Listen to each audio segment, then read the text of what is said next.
তো আজকে আপনাদেরকে দেখাবো কিভাবে রাস্তার সাদা দাগগুলো দেওয়া হয়। আসসালামু আলাইকুম সুপ্রিয় দর্শক, আমরা রাস্তায় চলাচল করার সময় অনেক সময় রাস্তায় যে দাগগুলো দেয় এগুলো দেখি। তো সেটা আবার আসলে কীভাবে দেয় সেটা আমরা আজকে আপনাদেরকে দেখাবো। এই যে এই মেশিনটা দেখতেছেন, এটার মাধ্যমে তাদের পাউডারগুলো গুলা হয়, যে রংটা রাস্তার।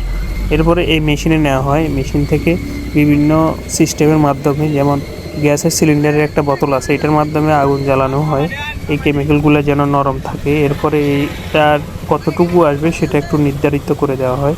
এটার মাথায় একটা রড আছে যেন দাগটা সোজা হয়, সেই কারণে।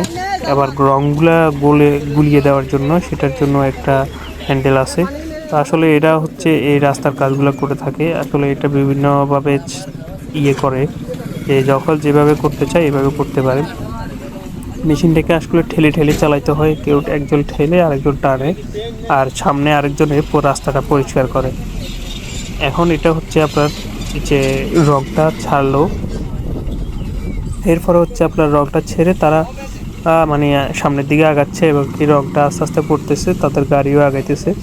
আর এখানে আবার সিলিন্ডারের মাধ্যমে আগুন জ্বালিয়ে তারা আপনার এই যে রংটা নরম রাখতেছে, যেন রাস্তায় পড়ার সাথে সাথে এই রংগুলো অনেক হার্ড হয়ে যায়।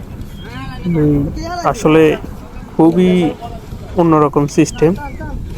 আসলে দেখেন কিভাবে এরা দাগগুলো দেওয়া হয়, আমরা আসলে জানতাম না অনেকে, আজকে সেটা দেখলাম আমরা যখন আমাদের বোট ক্লাবের পাশেই রাস্তাটা আর যে সাদা দাগগুলো দিচ্ছিল। আসলে এত সুন্দরভাবে দেখছে।